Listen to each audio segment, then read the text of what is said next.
So I rolled from left to right, opposite way, I rolled into bed.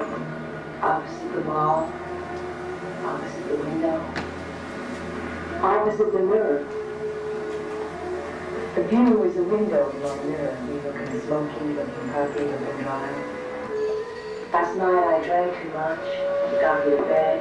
It got me to sleep. It got me to face the opposite way. I roll over and return. No one's in the way. Sometimes things get in my way. This morning, no bottle in my bed, no phone, no books, no remote control. No plate with crusts or crumbs. Nothing to stop me from rolling over and over. Before this, I bumped into my lover. He'd scoop me up. We'd make spoons. He'd say, spoons left. Spoons left. Spoons right. Spoons right. Around. Take turns protecting each other's back against attack. Now, I roll to keep moving. I can't get hurt that way. I can't get caught. Sometimes in the middle of the night, I feel my books, my pens, my plates, my phone crash to the floor. That's when I miss it most. When I hear my life hit the ground, I have to think, who's there? Where am I? My heart pounds. I turn to the window. The window in the mirror. Opposite the window. Facing the wall. Facing.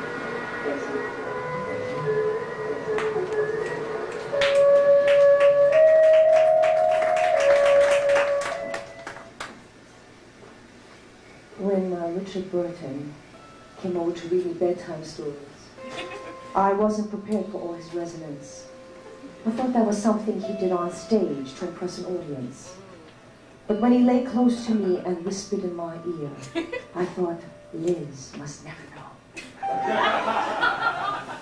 I never said much, just how about a drink, or is the weather nice in Gestalt today? And he would say, yes. As I rolled off to sleep with his words in my ear, I thought, this is a great man. This is the kind of man I want to marry. Gifted, unable to bear suffering in others.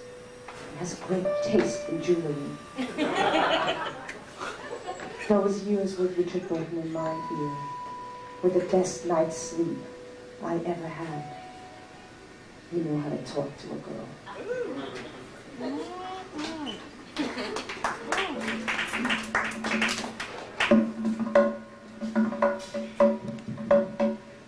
But when I hear talk like fireworks, I hear the wild ways of youth, when all that mattered was who you were, not who you knew. I don't feel so lost, so alone.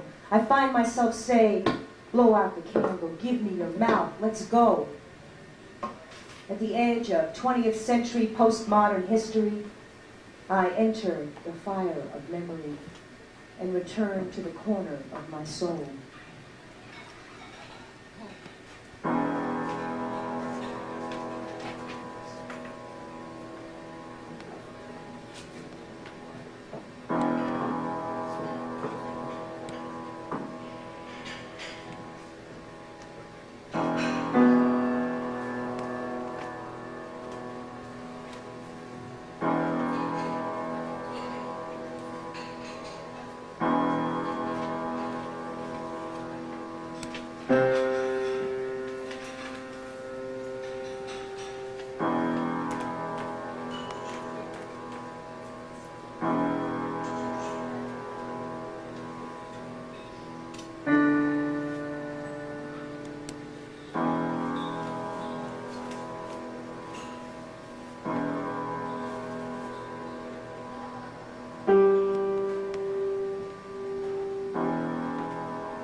I do celebrate the gate open, freedom coming through.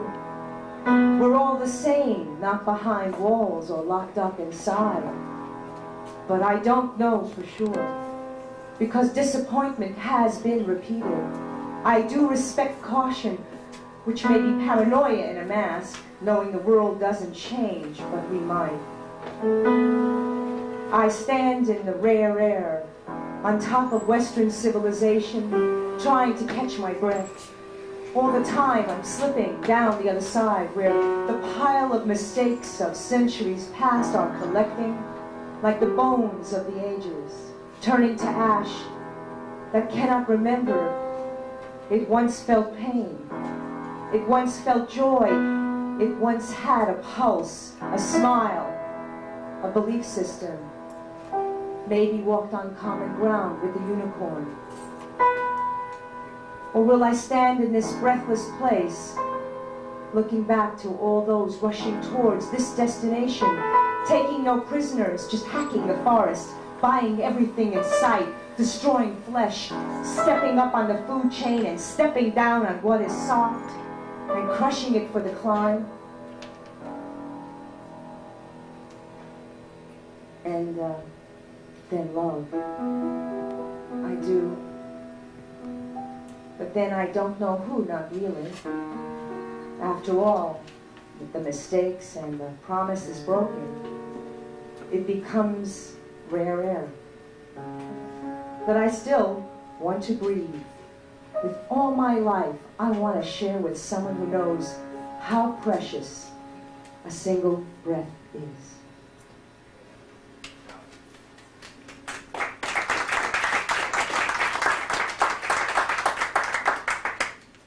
This was before America woke up and found it was allergic to lies, could break out in rashes of disbelief, sweat out the infection of deception while nearly dying of indulgence, knowing if it isn't right in your gut and you go to war, or you stay where it's wrong or too long, or break promises over and over, or keep secrets, or lie. You can wake up in hell without stop and never find the child you really are, to the Father in heaven high, a peace that lasts when all else changes, and nations, like children, must never forget.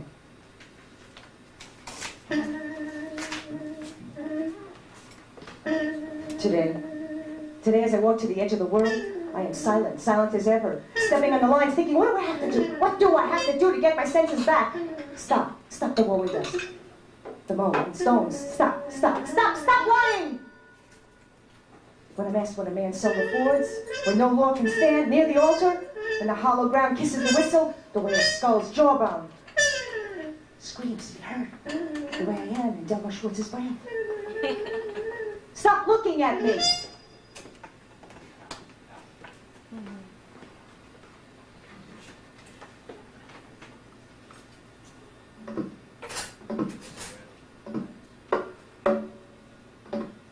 They stood in line, almost lean, not quite, facing polished boots turned to mud. Arbeit macht frei. Naked flesh walking slow to a real job, staying alive. Every day they worked hard. Every day they began again. Every day they swayed with the knowledge that there wasn't enough to sacrifice. And it was too late to commit a sin, like having fun, living for the hell of it, dying at sea, on a fishing trip, or over a tennis match, or eating oysters, or in a sweet sleep. Every day they were left to pray. Blessed are those who will be reborn, who will not ask to be, but who will believe that work will save them.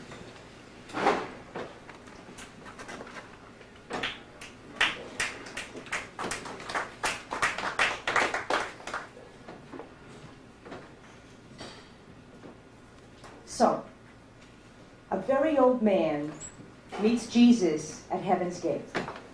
And Jesus says to the very old man, before you enter, I'd like to ask you some questions. And the very old man says, sure. And Jesus says, you look familiar. Where are you from? And the very old man says, a faraway ancient place. And Jesus says, no kidding. And Jesus thinks, I know this guy. And Jesus asks the very old man, well, what did you do? And the very old man says, I was a carpenter. And Jesus' eyes open wide and his breath and his heart rate rise, and he asks, did you ever have a son? And the old man sighs and says, some people said he was my son, but who knows? Jesus bends closer to be seen and says, Father? And the old man leans forward and strains through half-blind eyes and says, Pinocchio?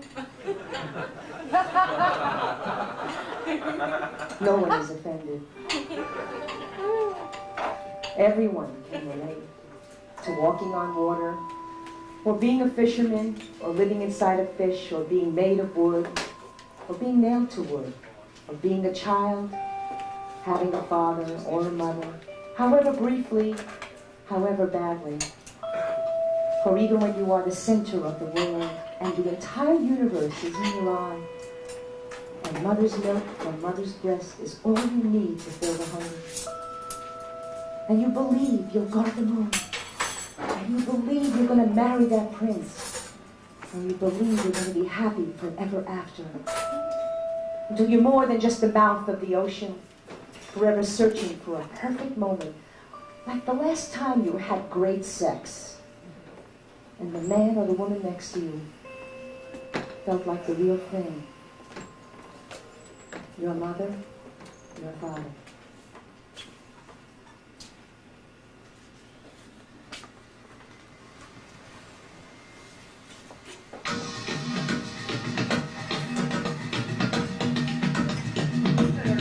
Believe it or not, believe it or not, believe it or not, believe it or not, believe it or not, believe it or not, believe it or not.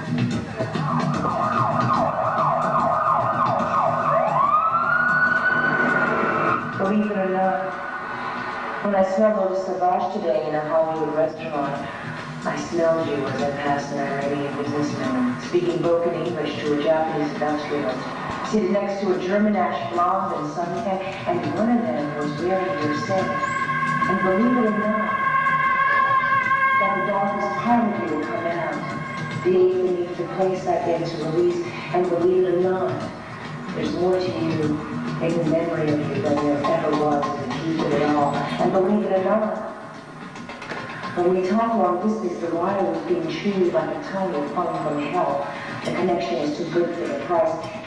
As you made a white shadow against the black impression, your mouth red said, take your clothes off, baby, let me see you, taste you now.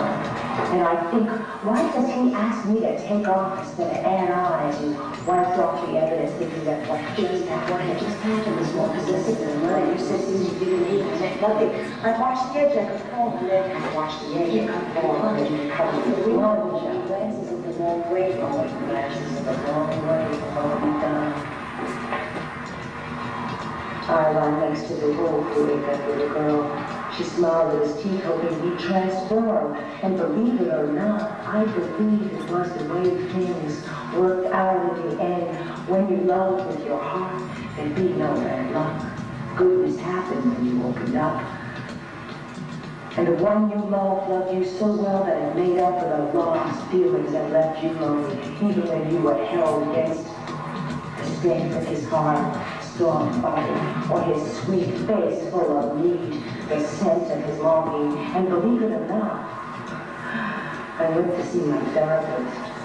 After lunch, I never mentioned it. Instead, I talked about the